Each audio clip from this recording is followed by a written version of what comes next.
Job of like 5 people right now.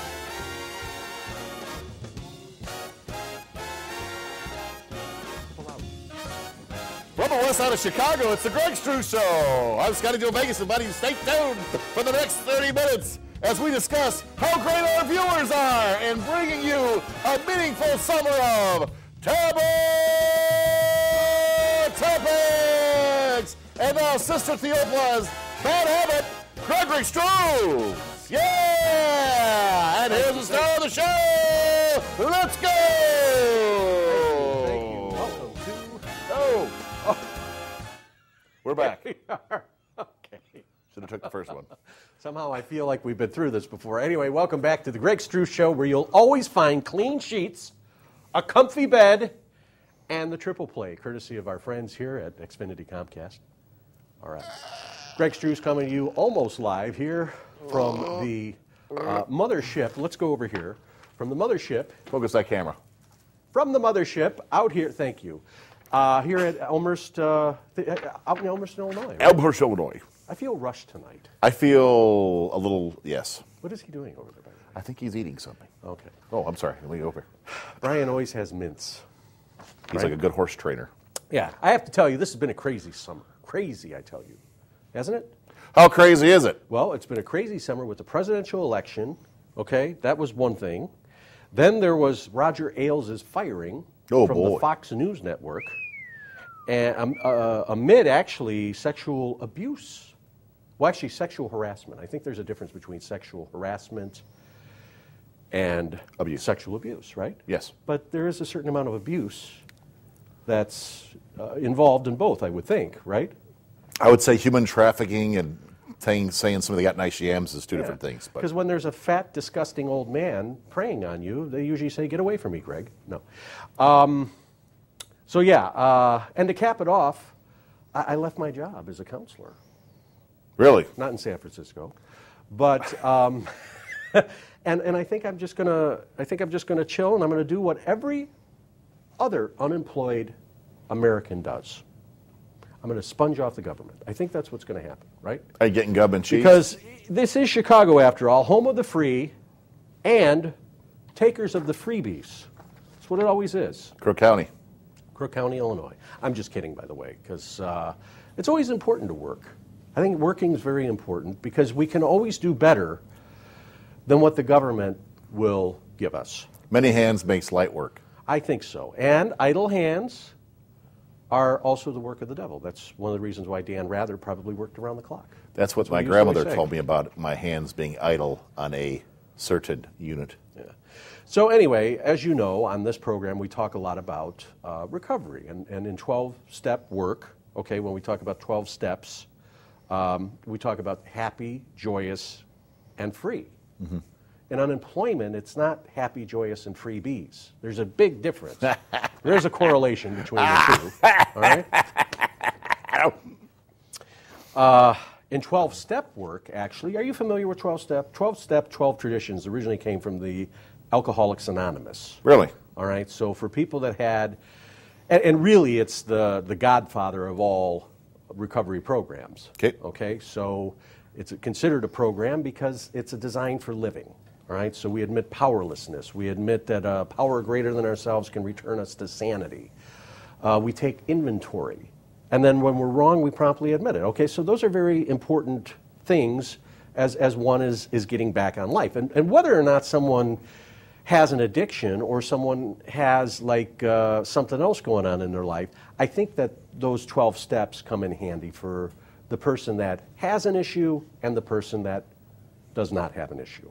All right, so it provides clarity and really is a design for living that, okay, I'm able to be honest, open, and willing, and that's very important, I think, in the communication process and in life itself, okay, in relationships. I think that's very important. And in marriage.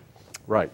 So anyway, one of the, I believe it's Tradition 3 states, the only requirement for membership is the desire to stop drinking, all right, or stop using, or stop doing whatever. In governmental handouts, the only requirement for membership is a desire to not be working. It's different. Doesn't always go. Okay, thank you. It's a long way to go to get there, right? Did you get that? Okay. So anyway, how have you been? What's been going on with you?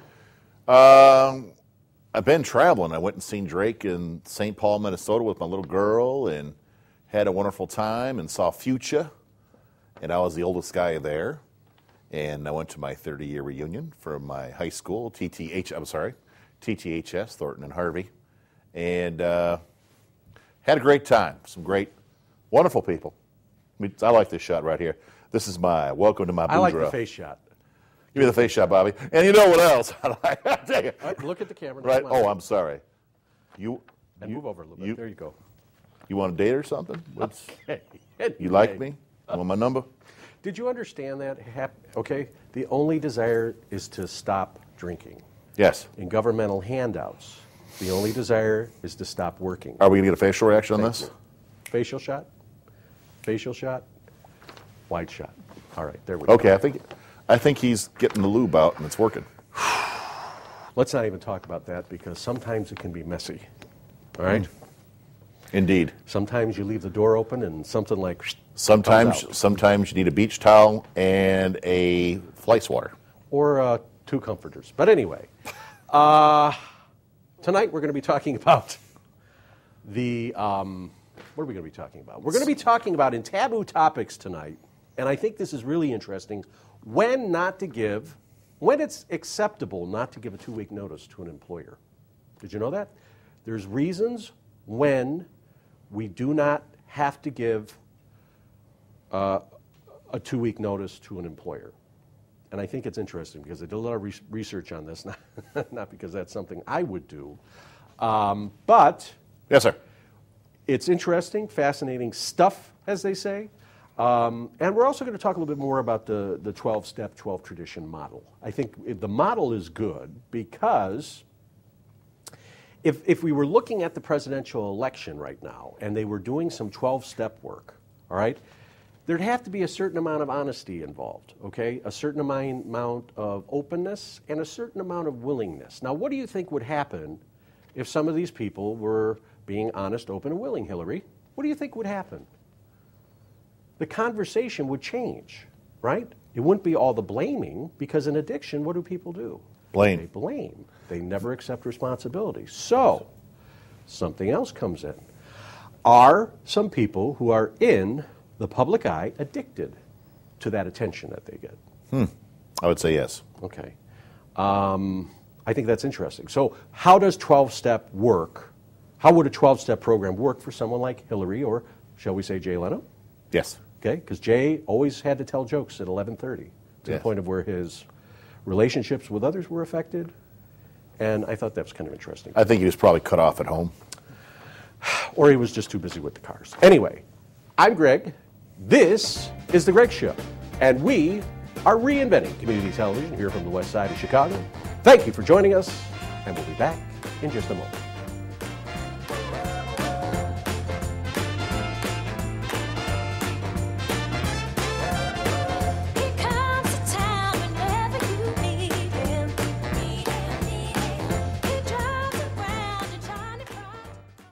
This is a true story. It says the parakeet was brought from unconsciousness from the house and was revived by firefighters using oxygen masks. And when they brought the bird back to life, it asked if it could have a cracker.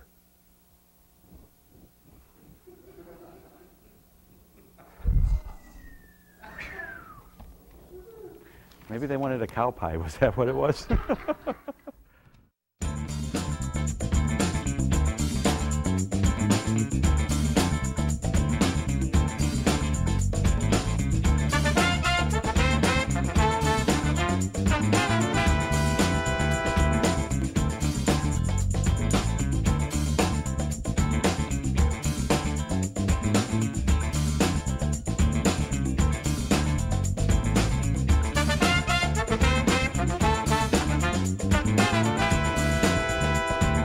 And we have returned here on The Greg Show, coming to you from the west side of Chicago. And how are you doing, Scott?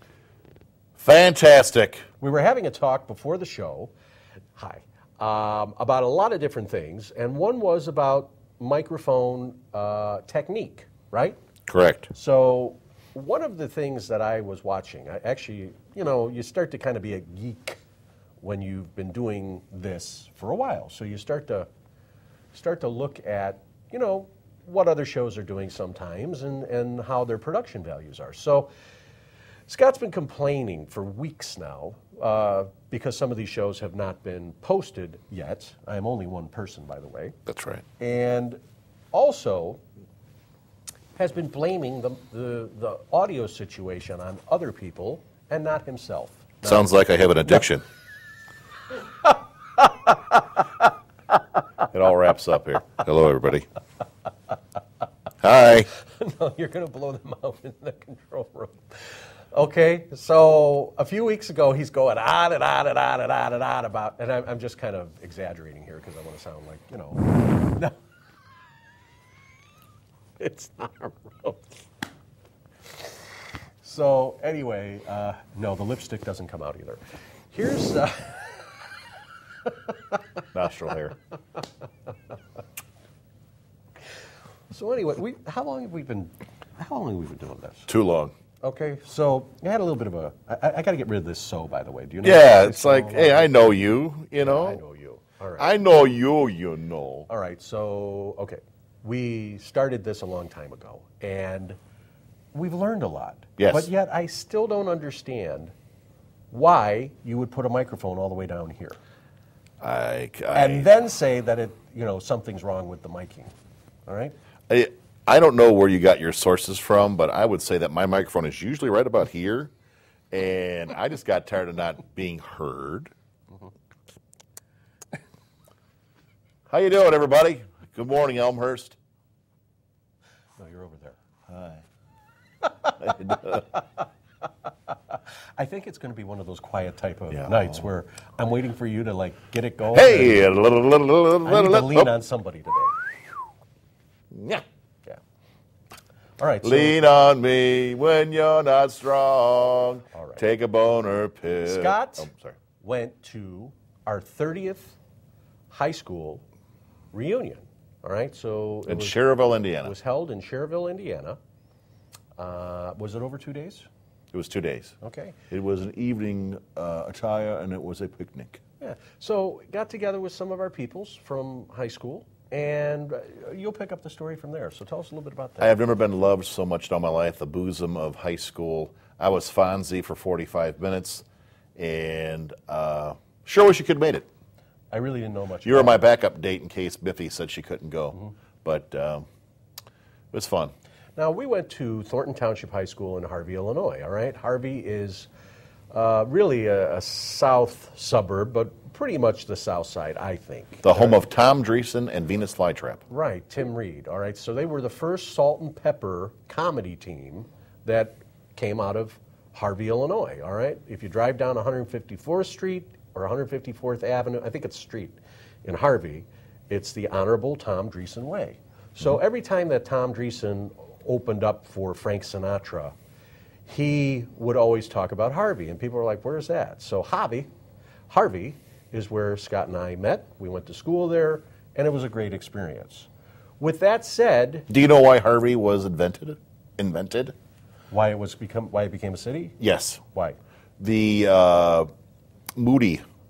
Moody himself he wanted to create a town with industry and everything all around it, and that's why Harvey was the way it was, that it took off, because of Mr. Moody Bible himself.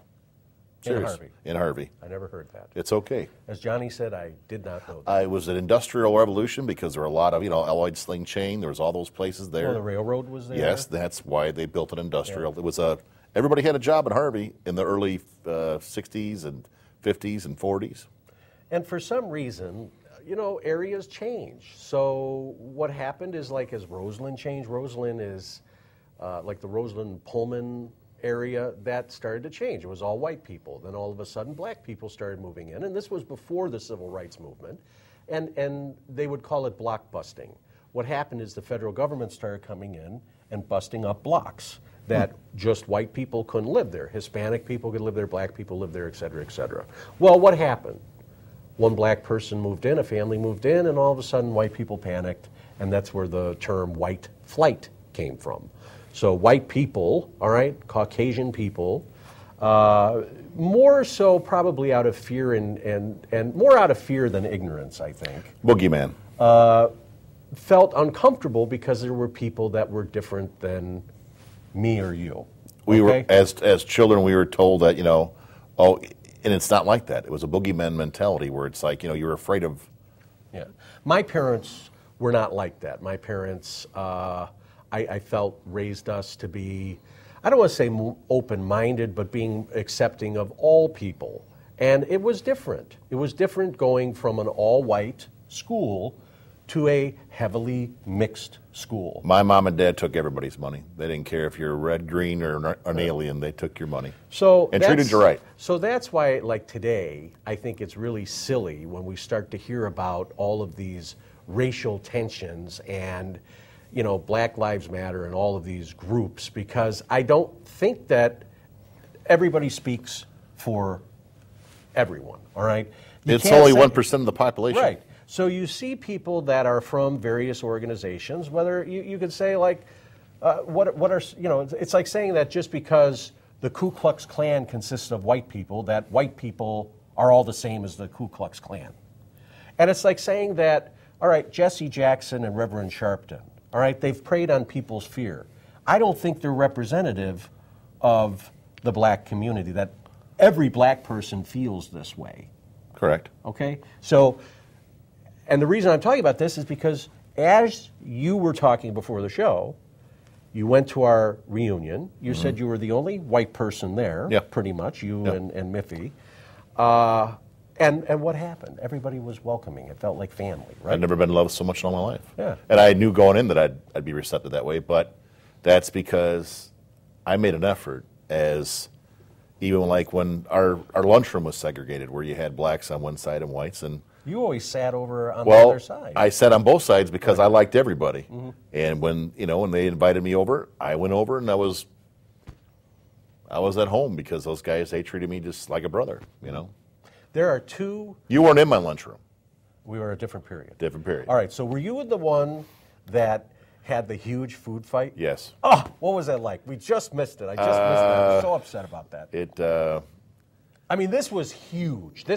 At Thornton, they had like this huge lunch room, this huge cafeteria.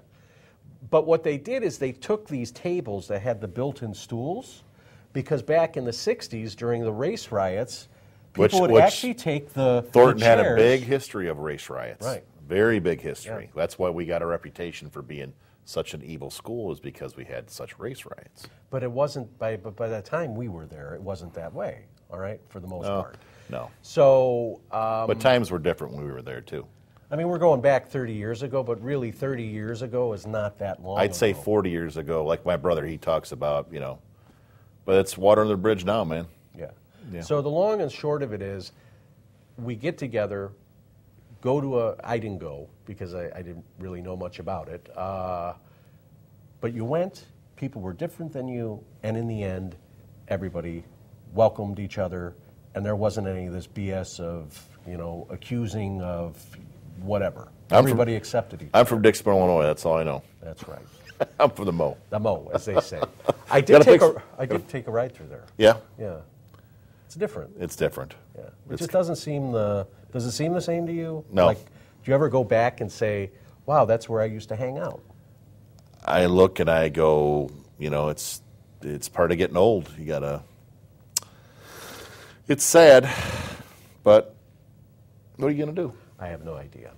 Anyway, we have a lot to talk about coming up in this next segment. I'm just looking for a cue here, seeing where we are with our time, and hey, Bob.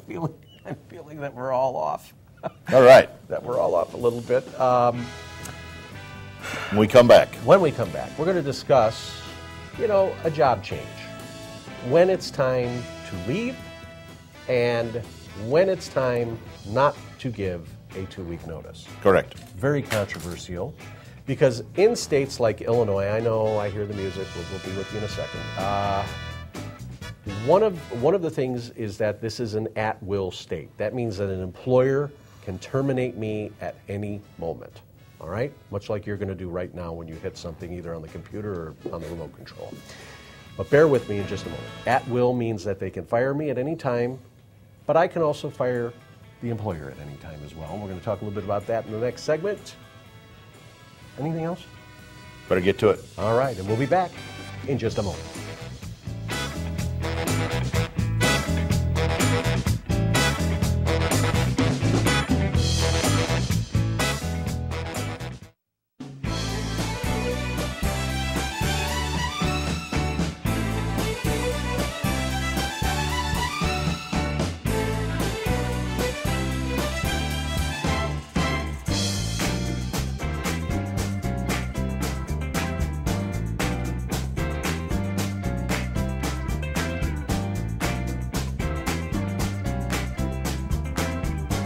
Welcome back, Elmhurst. And now here's your number one celebrity, Greg Struss. And thank you so much. Welcome back from the Pat Heffer Theater here at Comcast. Is that what that smell is? No. I'm sorry, what? You're supposed to say, no, it's... Oh, Sheffer, Weffer, Queffer. She queefed when we had dinner one time, but it's okay. We're back. I love that. I loved her. She did this show forever out of the studio, yep. and I don't think that her fans or anyone would appreciate it. Okay, let's move on to taboo topics or what we had to talk about. Well, I lost the notes. Okay. Anyway, let's do the opening. Are we ready in the control room? Okay. And now it's time for taboo topics. Okay. Okay. When to leave a job? You've never left a job? Yes, I have. You've had the same job for a while, right? Yes, I have. Okay. When? I left Harris Bank. I just didn't show up anymore. I thought I didn't give any notice. I was like, see ya. I was young. How long did you work there? In 1 year. You were there that long? Yeah. All right. Anyway, I couldn't handle the hormones that were happening in my body, and I had to get out and boogie. I understand. And then when you wear a blue shirt and janitor pants, it's tough to pick up the ladies. I understand. But a lot of women like that. A lot of women like the blue-collar thing. They like the blue-collar thing. They like, I'm going home to my honey. And, you got the cigarette in your mouth, you're riding the bike, got your tattoo going. And I was driving a Horizon with no game. I don't know why my old lady isn't, why my old lady isn't... why isn't my old lady banging a tube? Why my old lady... Are we recording? Yeah, I think we're recording. Okay. So anyway, we were talking on the last show, and I really felt that I was over the top by saying that I wanted to leave this job I had been working for a while. Excuse me. I had been doing this for the better part of 2 years. I'd gotten out of school, so it was kind of my first counseling gig and something that I really loved. Am I putting you to sleep? No. Sorry. So I'm in the middle of this story, and he just yawns. This is great. And I came to believe, another part of 12-step work, as we talk about, that it just wasn't right for me anymore. And I was struggling with this over the course of probably like 5 or 6 months. And but I felt that I had a commitment to the people that were not only working at the place, but also a commitment to the patients because they taught me a lot. And even though we were from different walks of life, I feel that that's what hurt me the most, I think, in leaving. And I really liked my boss. I liked him. I only want to say past tense. I like him, but and I don't even want to say your boss can't be your friend. No, and I knew that, and we weren't friends. So people would think that, oh, well, you talk and you guys hang out. No, we shot the BS and that was it. But we didn't hang out. We didn't do those things because you got to have boundaries. Well, it's kind of like me and you then.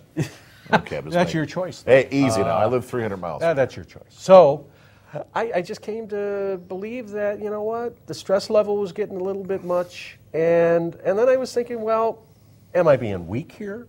Saying that, hey, Greg has some limitations. And more so, what is going on with the level of care? What is the level of commitment? What am I seeing? So I think these are some of the things that we learn in counseling, but also things that we can learn that enrich our own lives or better our own lives in the communication process on a daily basis. So really, it's not what I say that counts, it's my behavior. What are my actions? Actions speak louder than words. Now, it comes back to that story of the boy who cried wolf. Do you remember that? Oh, I know him. So the boy that cried wolf, every time he would, think it was funny, wolf, wolf, and all the village people came. Not Really? the village people. Really? Because they were performing somewhere else at that time. Gotcha. So- Or in a public restroom. Go ahead. Or in a public restroom. One of those Okay, things. sorry. So the village people would come out, sing YMCA, and then they go. No. So the people in the city would come and say, oh, the boy, what happened? And he would laugh. He's like, oh, there was no wolf.